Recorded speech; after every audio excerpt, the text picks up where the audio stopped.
Bienvenidos al estudio de la lección de Escuela Sabática con la Voz de la Esperanza. Si te has conectado por Facebook o YouTube o por televisión, te agradecemos por acompañarnos y oramos a nuestro Padre Celestial que seas grandemente bendecido. Y sabes, puedes obtener una copia de la lección de la Escuela Sabática de este trimestre yendo a nuestra página lavoz.org/Escuela Sabática. Muy bien, estudiaremos ahora, Omar, la lección número 3 para el 17 de abril del 2021 y el título, Por siglos perpetuos. Qué nombre o título significativo. Pero ¿sabes una cosa, Nessie? La misma lección en inglés tiene un título un poquito diferente. El título es Todas las generaciones futuras. Sí, un poquito diferente. Cierto. Pero el versículo de esta semana es el mismo en la versión de inglés y en español y muchas otras lenguas. Pero Noé halló gracia ante Dios, los ojos de Jehová. Esa palabra gracia tiene una connotación tan singular, tan increíble, que nos afecta desde aquellos tiempos hasta el día de hoy, porque sin gracia no podemos ser salvos. Claro que no. Así que qué hermoso va a ser estudiar esto. En realidad Noé fue distinto al resto de todos sus contemporáneos, ¿no? ¿A qué condición deplorable llegó la humanidad? Rápidamente se degradó bajo el peso del pecado. Y es que el pecado se multiplica rápidamente. Como bacteria, leche hervida. Sí, cierto. Sí. Como bacteria. Yo recuerdo cuando estaba estudiando mis años de preparatoria, mientras cursaba la especialidad de patología clínica en el Instituto Adventista de São Paulo, allí en Brasil. Me tocaba estudiar diferentes tipos de bacterias en el laboratorio. Las tenía que poner allí en placas de Petri para que se proliferaran, lógicamente en condiciones favorables, ¿no es cierto? Yo, Omar, nunca las veía sin la ayuda de un microscopio, lógicamente. Por supuesto. Pero ¿cómo se multiplicaban? O sea, en realidad, una bacteria tiene la capacidad de producir más de 18 millones de bacterias nuevas en 24 horas. ¿Puedes creer? En 24 horas. Es impresionante cómo se multiplican. Así es el pecado. Y así creció y se proliferó el mal en la humanidad después de la caída. Tanto que Dios se lamentó de haber creado al hombre. Dios se arrepintió. Pero el versículo dice que Noé halló gracia ante los ojos de Jehová. Entonces, a pesar de que Dios se había arrepentido de crear al hombre, la misericordia de Dios todavía estaba allí. Por supuesto, Nessie. La misericordia siempre está, hasta en los peores lugares que podamos visitar en la tierra. La misericordia de Dios va a estar en esos lugares. Amén. Que ninguno de nosotros le daríamos un centavo. Cierto. Ahora, ¿por qué esto es tan importante? Porque en esas palabras se ve la misericordia en medio de la ira. Claro. O sea, Dios se lamentó de haber hecho al hombre.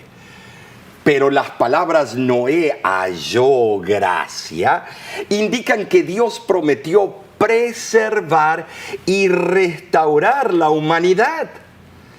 La palabra gracia aparece aquí por primera vez en las Escrituras. O sea que es relevante esto.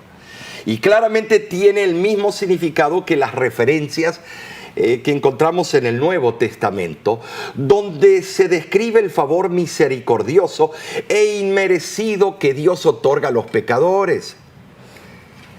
Hay muchos factores que muestran cuán profundamente Dios amó al hombre, aún, Nessie, yo diría, en su estado caído, degradado. Así es, alabado sea Dios por su misericordia. En el libro El deseado de todas las gentes, tremendo libro, dice lo siguiente: a pesar de la perversidad de los hombres, hubo siempre indicios de misericordia. Así es. Y llegada la plenitud del tiempo, la divinidad se glorificó, derramando sobre el mundo tal efusión de gracia sanadora que no se interrumpiría hasta que se cumpliese el plan de salvación.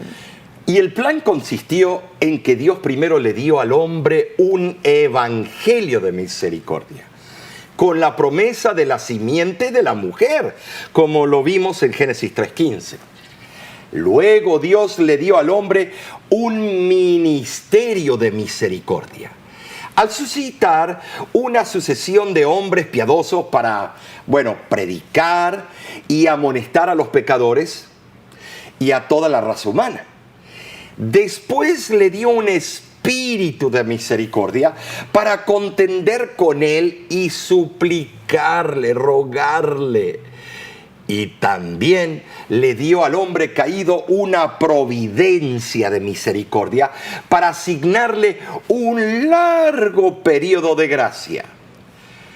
Una concesión adicional de misericordia, podemos decir, 120 años antes de ejecutar la sentencia. Wow, y tremendo. finalmente Dios dio al hombre caído un ejemplo de misericordia al salvar a los justos mientras los demás eran destruidos. Y este antiguo ejemplo de gracia y misericordia constituye en realidad una fuente de seguridad y esperanza para los creyentes que viven en el tiempo del fin, para nosotros, ¿no es cierto? Exactamente. Un tiempo que Cristo mismo, como tú lo has dicho, lo comparó con el tiempo de Noé, cuando él mencionó en Mateo 24 esas palabras. Pensemos en esto. Sus fieles seguidores pueden estar seguros de que Dios los aceptará. Así como aceptó a Noé, también los preservará en medio de las calamidades que sobrevendrán en el tiempo del fin. Y les proporcionará seguridad en el juicio venidero. Esto es claro y verídico a través de las escrituras, de las santas escrituras. Dios así lo aclara, ¿no es cierto? Qué hermoso es conocer en persona al Dios de misericordia. Cierto. Todas las facetas de la palabra misericordia que hemos visto. De verdad, Dios le dio oportunidad al mundo antediluviano, lo mismo que está dando hoy en día. Así es. Pero la gran mayoría de los seres humanos somos ingratos. Muy cierto. Así que es impresionante. Es cierto. Ahora pasemos a la lección del domingo 11 de abril. Se titula El principio del pecado. Ahora, en esta lección es interesante que comienzan así con Génesis, capítulo 6, versículo 5, diciendo lo siguiente: y vio Jehová que la malicia era mucha. Sí, qué contraste con Génesis 1:31, donde dice que Jehová vio que todo lo que había hecho era bueno en gran manera. Difícilmente podría el lenguaje humano presentar un cuadro tan, yo diría, de depravación humana. Es triste a la bajeza que llegamos. Así es. No quedaba nada bueno en los hombres. Estaban corrompidos hasta la médula. Qué horrible. Sus mismos pensamientos estaban compenetrados del mal. La palabra pensamiento, ¿sabes, Nesí? Viene de yetzer, que significa invención o formación, y se deriva del verbo inventar, formar, yatzar. Eso era el producto de un corazón malo. Jesús dijo que del corazón salen los malos pensamientos, porque producen los homicidios. Él da una lista: homicidios, adulterios, fornicaciones, hurtos y los falsos testimonios, las blasfemias, como lo dice Jesús en Mateo capítulo 15, versículo 19. Cierto. Ahora, el corazón era considerado como el centro de las facultades más nobles de la mente. El corazón en sí no piensa, se refiere al intelecto, el cerebro. La conciencia y la voluntad se refiere, esos son los sentimientos, las acciones del corazón. Ahora, un corazón contaminado infecta toda la vida en sí. Es como una fuente de agua o un ojo de agua que está contaminado, afecta todo el arroyo. Muy cierto. Así que Pero es terrible. la pregunta es, Omar, ¿cómo pudo empeorar tanto? En serio, ¿eh? Con tanta rapidez, igual que las bacterias que se multiplican velozmente, como vimos, así también el pecado. Pero si nos ponemos a pensar, ¿cuántos de nosotros, al mirar nuestros propios pecados, no nos hemos preguntado a veces, ¿cómo es que todo empeoró tan rápido? Oh, cada rato nos llegan, Así después de la es. campaña de la noche nos llegan y nos Sí. hacen esa pregunta casi siempre. Claro, claro. Para ver la progresión destructora del pecado, debemos ver las 8 etapas del descenso. Y veamos. La primera etapa del descenso destructor del pecado se encuentra en Génesis 3:6. Dice, y vio la mujer que el árbol era bueno para comer y que era agradable a los ojos y árbol codiciable para alcanzar la sabiduría, y tomó de su fruto y comió y dio también a su marido, el cual comió así como ella. La codicia es la primera etapa, Omar. La segunda etapa se encuentra en Génesis capítulo 3, versículo 11 al 13.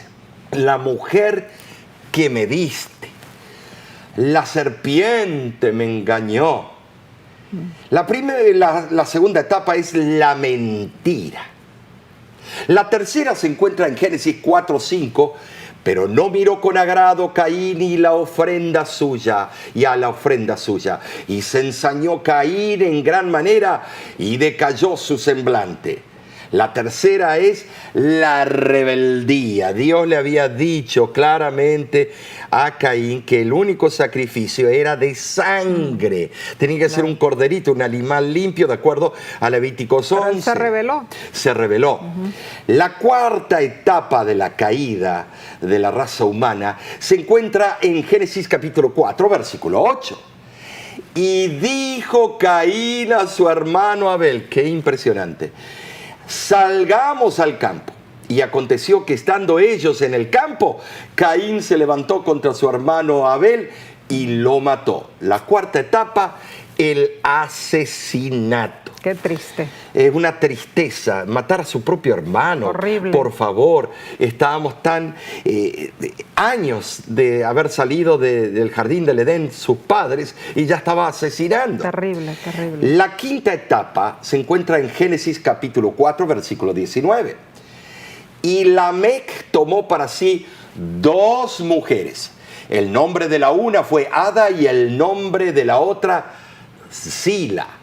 Esa etapa, la quinta etapa, es la poligamia, que algunos piensan solamente en los países árabes y solamente hace mucho tiempo atrás. No, ¿cuántos casos tú y yo hemos tratado en las campañas evangelísticas de poligamia, muy cierto, estimados? Entonces, vamos a la sexta etapa. Génesis 4:23 dice, y dijo Lamec a sus mujeres, Ada y Zila, oíd mi voz, mujeres de Lamec, escuchad mi dicho, que un varón mataré por mi herida y un joven por mi golpe. Esa etapa habla de la venganza. Esas fueron las etapas. Pero debo aclarar que las palabras hebreas empleadas aquí permiten la explicación de que Lamec había asesinado a 1 o 2 hombres por heridas que ellos le habían infligido, con la inferencia de que estaba dispuesto a cometer tales actos otra vez si se presentaba la necesidad. Cierto. ¿Saben así?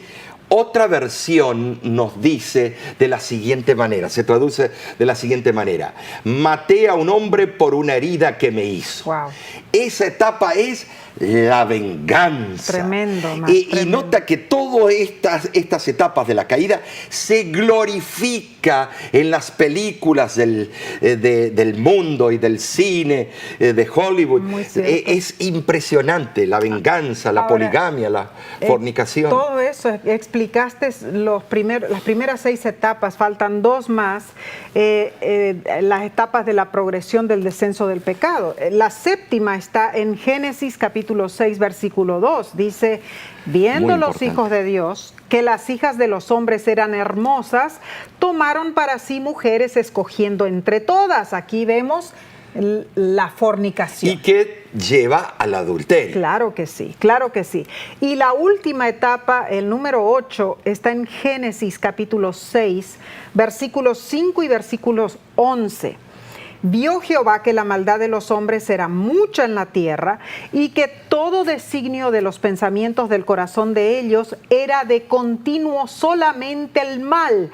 Y se corrompió la tierra delante de Dios y estaba la tierra llena de violencia. Aquí está la etapa de la concupiscencia, el pecado terrible de la concupiscencia. Entonces, así de rápida fue la caída de la raza humana, en realidad, algo terrible. No solamente rápida, sino astutamente maliciosa. No es una sorpresa que Dios odie el pecado, pero una cosa es cierta: tarde o temprano el pecado será erradicado. Un Dios justo y amoroso no puede permitirlo, no puede cohabitar con la perfección divina. Claramente dice Éxodo capítulo 34, versículos 6 y 7, dice: Jehová Dios compasivo, dice, y clemente, lento en iras y grande en misericordia y en fidelidad, que usa de misericordia hasta la 1000ª generación, que perdona la iniquidad, la transgresión y el pecado, pero que de ningún modo tendrá por inocente al rebelde. Así es, Nesí, así es. No podemos jugar con Dios, tomarle el pelo, como se dice. Manera. El poder y la autoridad del gobierno de Dios vencerá la rebelión. Amén, ¿no es cierto, Nesí? Y ojalá que sea pronto. Pronto. Sin embargo, su justicia está en perfecta armonía con su carácter, pues es un Dios misericordioso, paciente y benévolo, que anhela salvar a los pecadores que se arrepienten de sí. Amén, maravilloso amor de Dios. Él nos ama a pesar de ser pecadores y desea que hagamos paz con Él. Dios anhela salvar a todos los que acudamos a Él. Somos preciosos a la vista de nuestro Padre Celestial. Mantengamos esto en mente. Pasaremos a la lección del lunes, pero no sin antes tomar un corto receso. No te vayas, volvemos enseguida.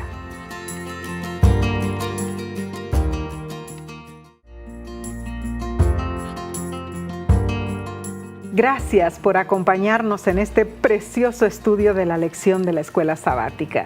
Estamos en el día lunes 12 de abril y esta parte se titula El hombre Noé. Dios utilizó palabras muy especiales, Omar, para describir a Noé, ¿no es cierto? Sí, Dios dijo que Noé era varón justo. ¿Podrá Dios decir eso de nosotros? Wow.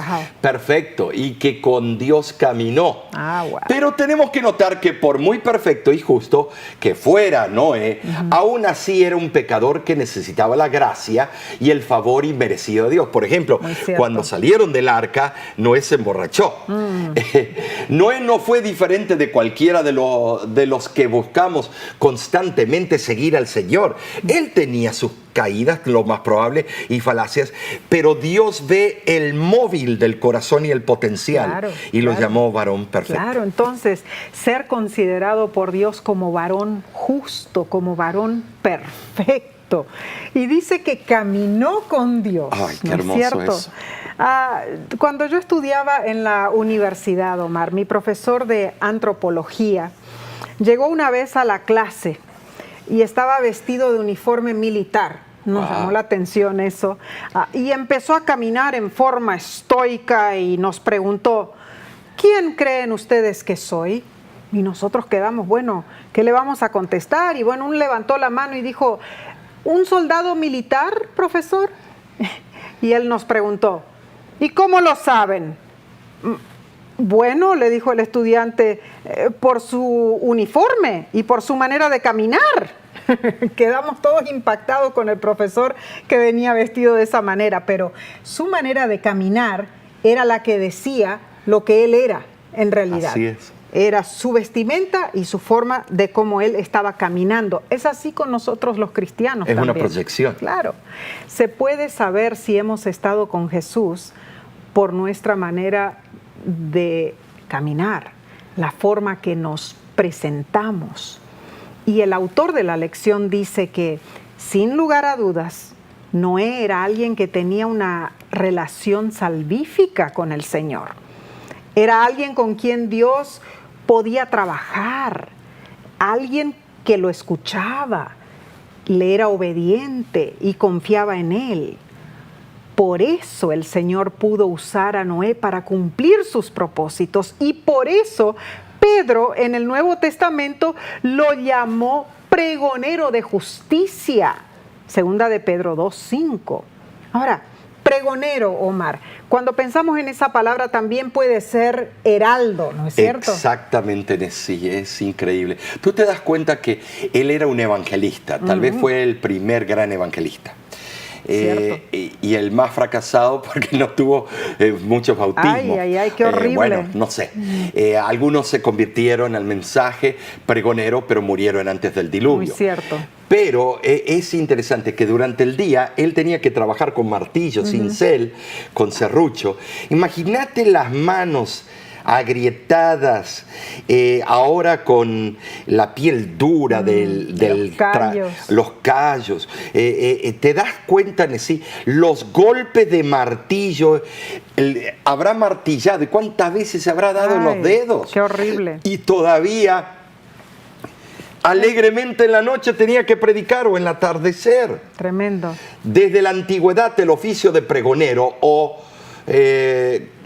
crux en el hebreo era sagrado y su persona inviolable, pues se consideraba que estaba bajo la protección inmediata de los dioses. Así creían, ¿no? Noé fue el heraldo o pregonero de justicia del Señor. Él proclamó el mensaje de la justicia de Dios, predicando a todos esos antediluvianos. Así es. Así lo dice el historiador Josefo en el libro Antigüedades. También ese libro registra que la tradición judía asegura que Noé trató de persuadir a sus contemporáneos de diferentes formas para que mejoraran sus vidas. Dios utilizó a Noé para advertir a esa civilización antigua sobre su plan de limpiar al mundo de la impureza. Ahora la pregunta es, ¿y por qué Dios eligió a Noé?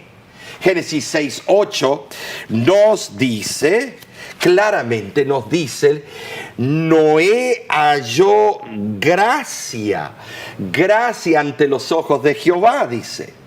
Y así como Dios sostuvo a su testigo fiel Noé, Él no olvidará a sus fieles seguidores que vivimos en estos tiempos, en el fin de los tiempos. Muy cierto, Omar, pero debemos considerar entonces nuestra propia vida.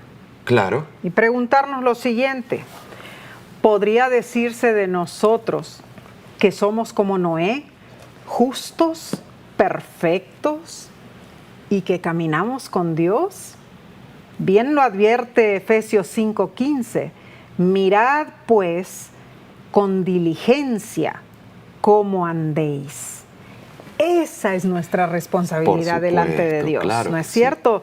Pero sigamos, Omar, con esta importante y emocionante lección.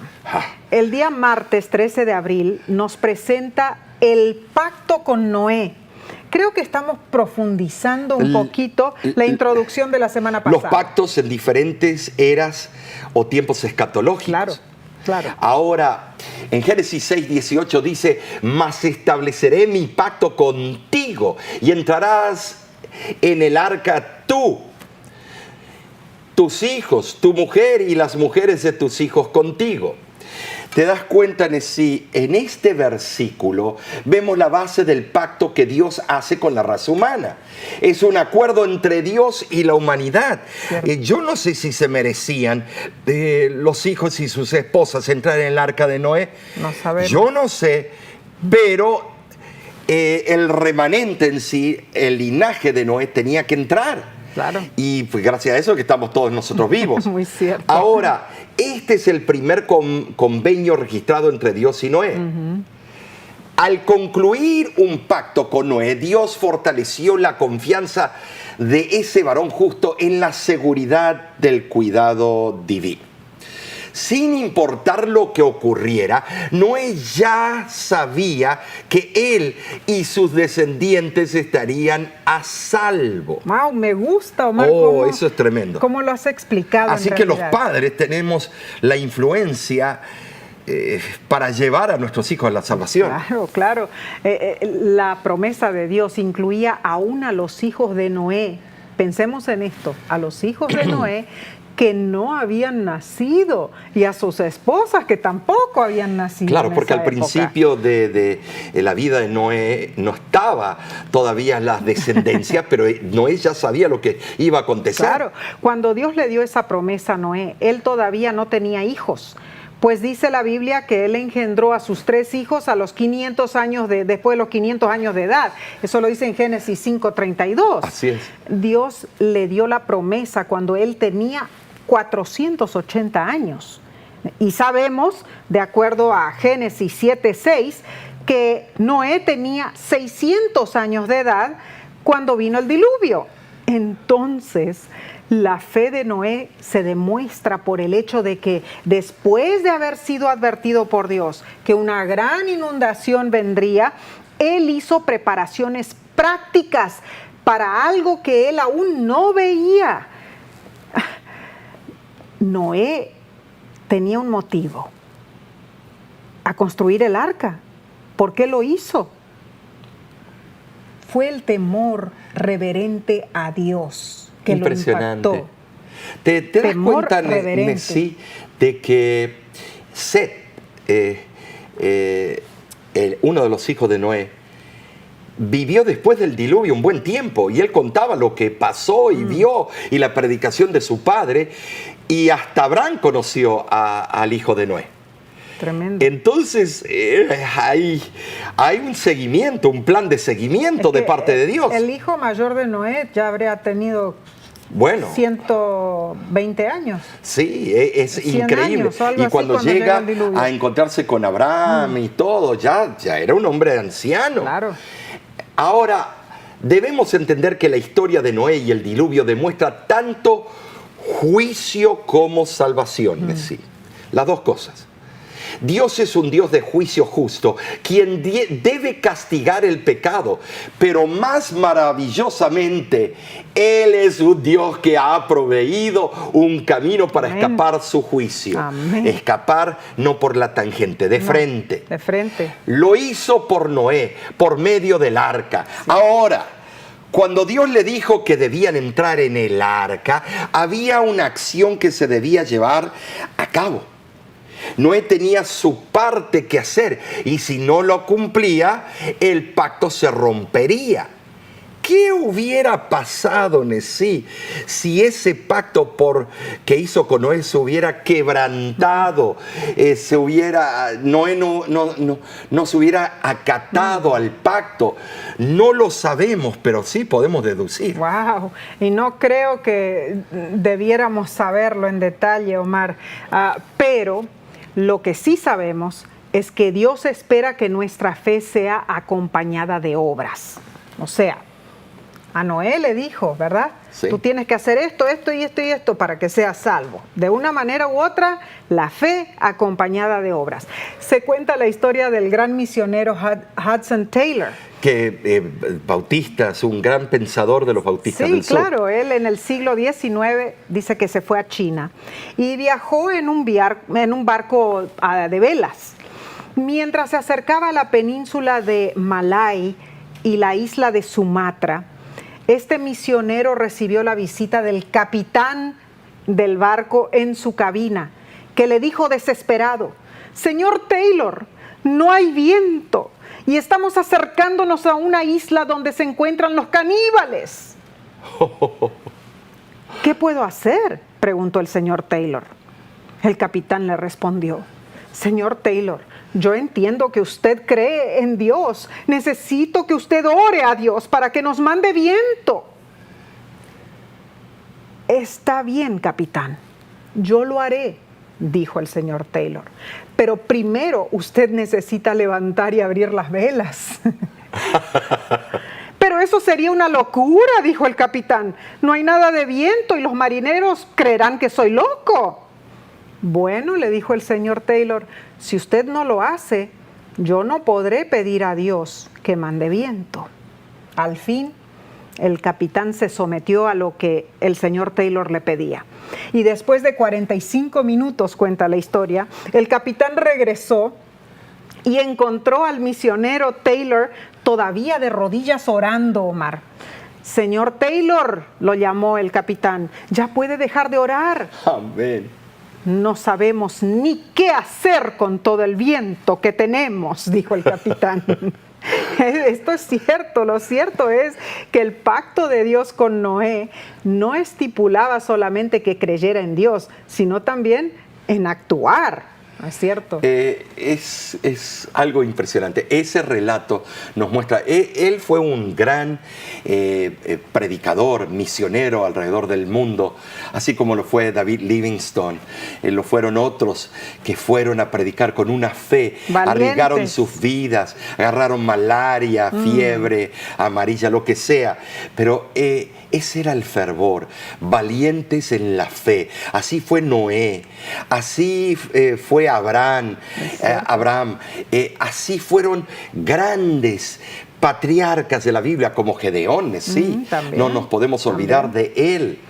Ahora, Nesí, el autor de la lección, nos formula varias preguntas. Dios dice que es mi pacto, Nesí. Bueno, ¿qué nos dice esto sobre la naturaleza básica del pacto? ¿Qué diferencia habría en nuestro concepto del pacto si el Señor lo hubiera llamado nuestro pacto? Interesante esto, porque un pacto siempre se hace entre dos entidades. Veamos entonces lo que la lección hace hincapié. Número 1, al establecer mi pacto con Noé, Dios muestra nuevamente su gracia. Número 2, muestra que está dispuesto a tomar la iniciativa para salvar a los seres humanos de los resultados de sus pecados. Amén. Y Nesí, en resumen, el número 3. Este pacto no debe verse como una especie de unión entre iguales. Jamás. En la que cada socio del pacto depende del otro. No. Este es pacto de Dios. Amén. Como Él lo afirmó, mi pacto. No te alardes, no te creas mucho la divina pomada, hijo. No. Es mi pacto, yo te estoy dando todo, tú no me puedes dar nada. Lo único que puedes dar, tu voluntad en mis manos. Debemos entonces citar al autor de la lección, Omar, cuando escribió lo siguiente. Sí. Podríamos decir que Dios se beneficia del pacto, pero solo en un sentido radicalmente diferente del que lo hacen los seres humanos. Él se beneficia porque aquellos a quienes ama recibirán la vida eterna, una satisfacción no pequeña para el Señor. Entonces, la verdad, Omar, es que debemos vivir en la dimensión de la fe y bajo la fe. Amén.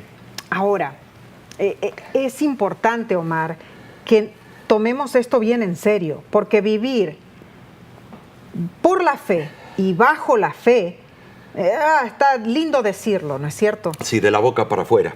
Pero es profundo el pensamiento. Claro, porque tiene que nacer de la parte, como dice en el Antiguo Testamento, del corazón, claro, de los sentimientos, claro, y además del intelecto. Y poner en práctica lo que Dios quiere que pongamos en práctica. Claro, no estar de rezongones, no estar quejándonos todo el tiempo. No, Señor, ¿por qué me pides esto? Claro que no. Pero esta lección sigue, es emocionante. Es una lección que mientras más tú y yo la hemos estudiado, más nos impacta. Amén, amén. Así que pasaremos al día miércoles. Pero antes haremos una corta pausa. Volvemos enseguida, no te vayas.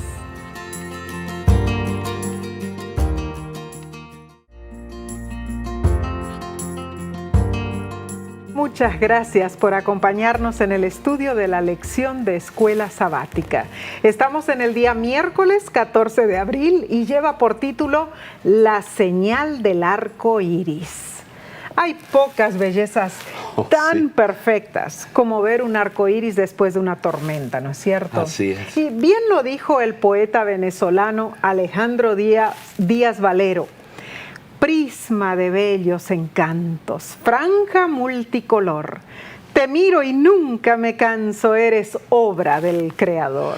Ay, tremendo, ¿no es cierto? Yo no soy muy poeta, soy hijo de una poeta. Así es. Pero no nací con ese talento. A veces escribo algunas rimas, pero es para reírnos. Ahora, yo veo en el arco iris, además de ser una belleza atmosférica, su significado es esperanza, no el significado que los hombres le están dando en los tiempos contemporáneos, sino es esperanza, paz. El versículo clave de este día está en Génesis capítulo 9, ¿sí? Capítulo 9, versículos 12 y 13. Y dijo Dios, cuando se presenta así es algo impresionante. Y dijo Dios, esta es la señal del pacto que yo establezco entre mí y vosotros y todo ser viviente que está con vosotros por siglos perpetuos. Mi arco he puesto en las nubes, el cual será por señal del pacto entre mí y la tierra. Génesis 9, 12 y el 13. ¿Por qué dijo Dios que el arco iris sería una señal? Dios estimó que esta señal era necesaria para que sus criaturas tuvieran fe, recordándose en sus promesas, y al mismo tiempo constituía una muestra de condescendencia con las debilidades del hombre. Sabes, los seres humanos buscamos señales, constantemente señales, y Dios las ha proporcionado en su misericordia y bondad dentro de ciertos parámetros o límites. En verdad, Él desea que sus seguidores retengan la fe, su fe, y crean en Él, aun cuando no haya señales que los guíen. Recuérdate que los judíos le preguntaron a Cristo cuando estaba aquí en su ministerio, muéstranos una señal, y Él los llamó de hipócritas. Bien, quieren una señal, pero la única señal, la señal de Jonás. Wow, tremendo. Cuando pensamos en el hecho de que el Creador tuvo que destruir su maravillosa creación, eso debe haber sido una experiencia horrible. O sea, hablando desde un punto de vista humano, ¿no? Después del traumático evento del diluvio, sin duda, Noé y su familia estaban preocupados de que volvería a suceder. Y para tranquilizarlos, Dios le dio la promesa del arco iris, que serviría como recordatorio del pacto de Dios. Es interesante, Omar, que Dios en realidad dice que este pacto fue entre Él y todas las criaturas de la tierra. O sea, todo ser viviente, dice el versículo, ¿no es cierto? Aquí vemos que además de preservar la vida humana en el arca, Dios mostró también que su preocupación va más allá del ser humano, porque salvó a los animales también, ¿no es cierto? Impresionante. El arco iris confirmó el amor de Dios. El libro Historia de la Redención describe la importancia del arco iris y dice: qué compasión con el hombre falible fue poner el hermoso y multicolor arco iris en las nubes como prueba del pacto del gran Dios con el hombre.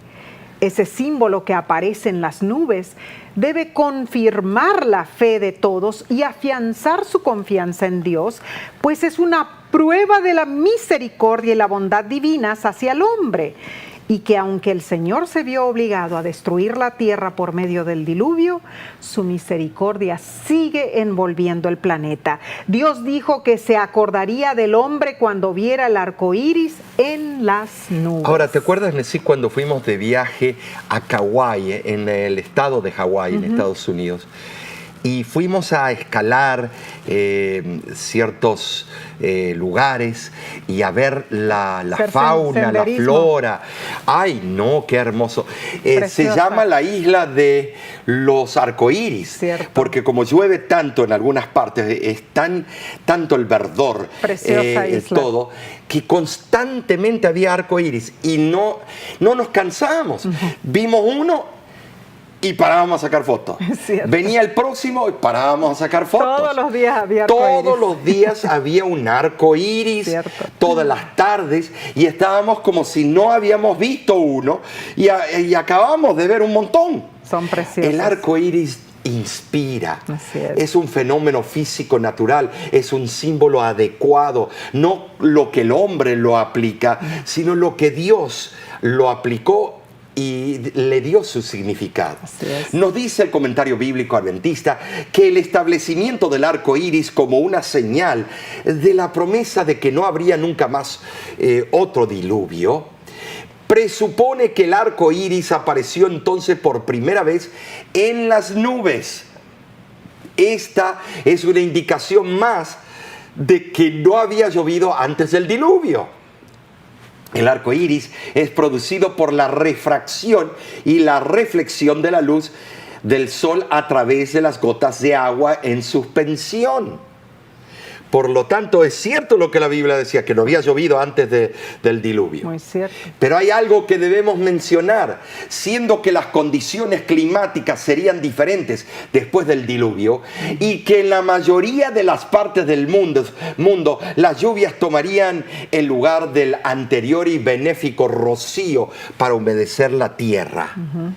Convenía que Dios utilizara algún medio para aquietar los temores de los hombres cada vez que comenzara a llover. Así es, Omar, si no estaríamos todos corriendo asustados. Corriendo y buscando el monte Everest. Cada vez que caiga una gota de lluvia, ¿no?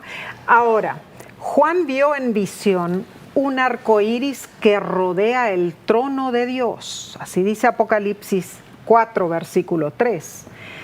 Nosotros contemplamos el arco iris para recordar la promesa de Dios, pero Dios mismo lo contempla en su trono para recordar y cumplir su promesa para con nosotros. En verdad, en el arco iris convergen la fe y la confianza del hombre con la fidelidad y la inmutabilidad de Dios. ¿Por qué digo esto?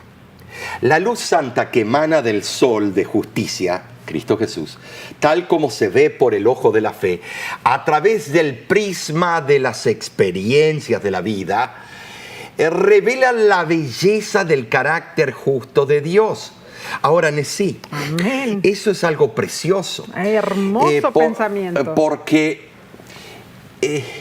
si tú te das cuenta, cuando contemplamos el sol de justicia, y cómo refleja sus colores bellos de la salvación, la redención, todo lo que hizo por nosotros. La verdad que Él es el sol de justicia y su arco iris decora su semblante. Amén, amén. Y la lección nos hace meditar cuando nos dice que este pacto no se presenta con obligaciones específicas de lo que nos toca a nosotros. No.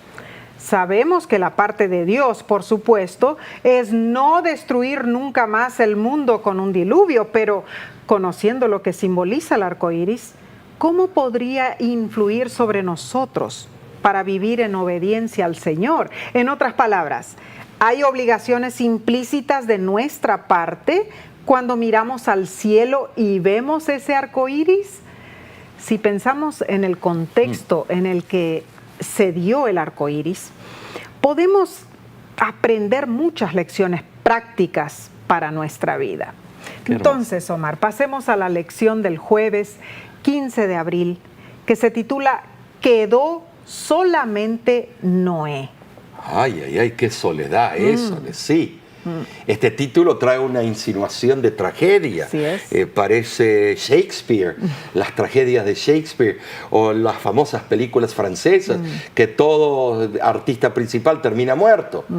Esto es bravo. Tiene connotaciones tan trágicas que nos hace reflexionar sobre cuánto ha tenido que hacer Dios para con aquellos a quienes ama, aquellos que se niegan a aceptar su oferta de vida. Y esto es relevante, muy relevante. Esto es impresionante. Como resultado, Él tuvo que actuar con decisión. Ahora, voy a leerles de Génesis capítulo 7, versículo 23. Y dice así: y así fue destruido todo ser que vivía sobre la faz de la tierra, desde el hombre hasta la bestia, los reptiles y las aves del cielo, y fueron raídos de la tierra, y quedó solamente Noé y los que con él estaban en el arca. Es interesante notar, sí, que en estos versículos se muestran todos los animales que fueron destruidos.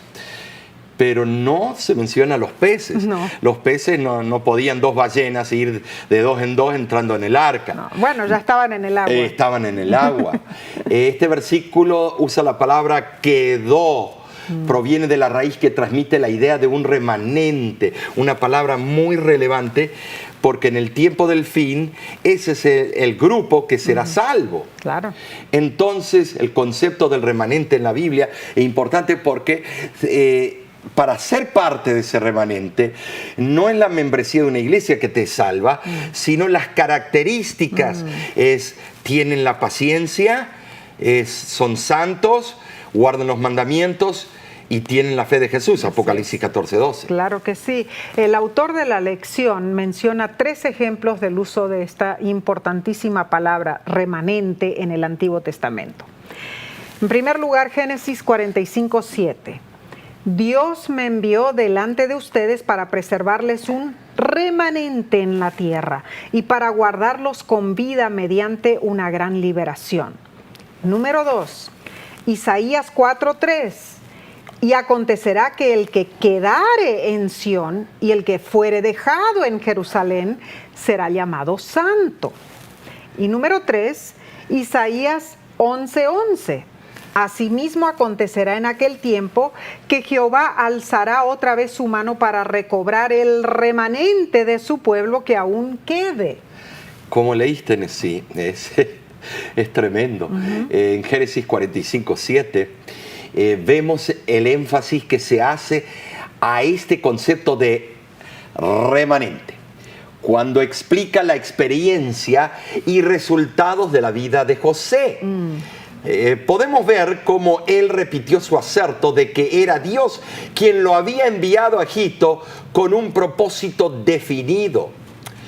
Habló, por supuesto, proféticamente de que Dios lo había llevado a Egipto a fin de preservar mediante él a la familia designada a convertirse en el pueblo escogido de Dios, el remanente. Muy cierto. Ahora, me pareció muy curioso que en la lección, en la parte del viernes, se presenta también el registro de Gilgamesh, el famoso soberano y héroe de la mitología mesopotámica, quien describió el mundo antediluviano de la siguiente manera: en aquellos días el mundo bullía, la gente se multiplicaba, el mundo bramaba como un toro salvaje y el gran Dios se enardeció con el clamor.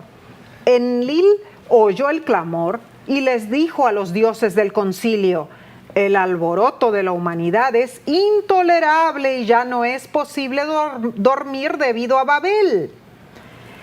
Así que los dioses acordaron exterminar al hombre. Es increíble cómo todas las antiguas civilizaciones cuentan casi lo mismo en cuanto al diluvio. O sea, demasiada coincidencia que todas estas civilizaciones se pongan de acuerdo cuando algunas ni siquiera se conocían entre sí. Sin embargo, es muy triste porque son millones hoy en día que niegan el diluvio, niegan a Dios y niegan su santa palabra. Cuán cierto, Nesí.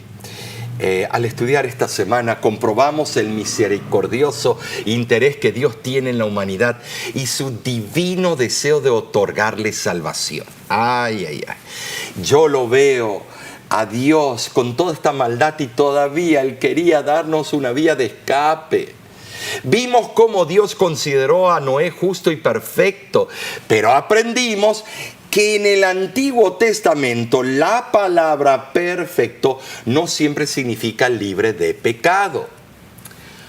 Un hombre es perfecto si no persiste en sus acciones culpables, si las rechaza y busca la misericordia de Dios. Así es.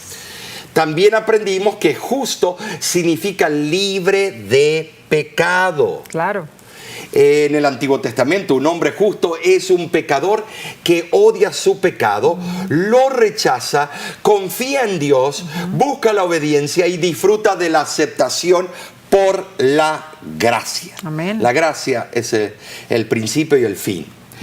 El hermoso pacto de Dios que afirmó con Noé, por ejemplo, aseguró su protección de la apostasía mundial que reinaba en ese tiempo. Fue lo que definitivamente salvó a Noé y a su familia de la tragedia del diluvio. Tremendo. Y ahora debemos siempre recordarles, sí, que Cristo en su sermón apocalíptico, cuando Él hablaba del tiempo del fin, Él dijo, como en los días de Noé será la venida del Hijo del Hombre. Así es. Entonces, la falta de fe, la falta de acciones buenas de acuerdo a la voluntad de Dios, la pecaminosidad reinante en todos lados. Así.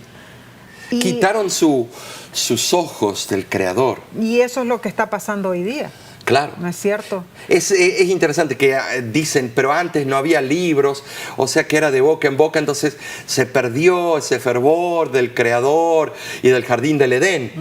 Pero hoy que tenemos libros, somos peores. Libros, internet y qué la red social, podemos entrar y ver la opinión de todos los teólogos habidos por haber del mundo.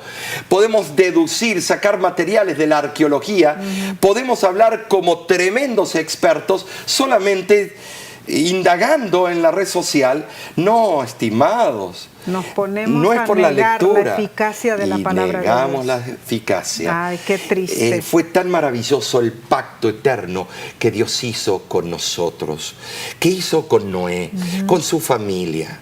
Luego más adelante veremos otras etapas de los pactos que Dios hizo a través de la historia y las generaciones, como el título en inglés de esta lección nos dice.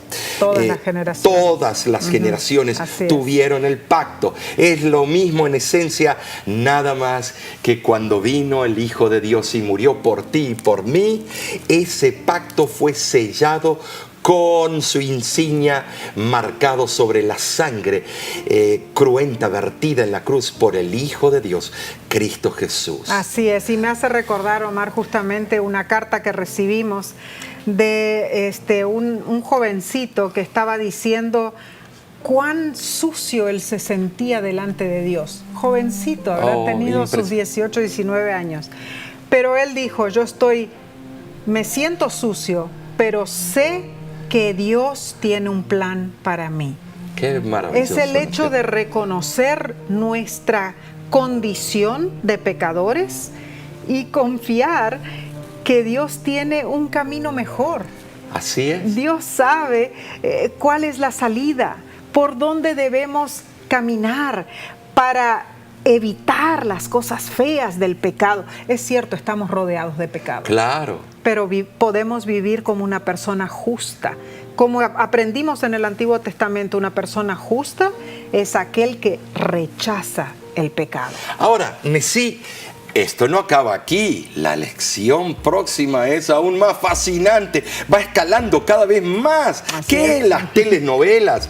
Ven a estudiar la lección con la voz de la esperanza. Es lo mejor. Y te voy a decir, vamos a gozarnos porque vamos a estudiar cosas muy profundas. Así es. Además de eso, te esperamos por este mismo medio para estudiar una fascinante lección o por el medio que utilices. Te esperamos.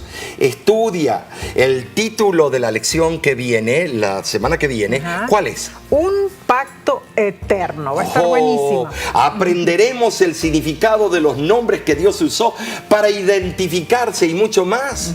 Te invitamos a estudiar la palabra de Dios con nosotros. No te lo pierdas. Y de nuestra parte, ¿qué le decimos? Nos despedimos y te decimos a ti y a los tuyos que Dios les bendiga. Hasta la próxima.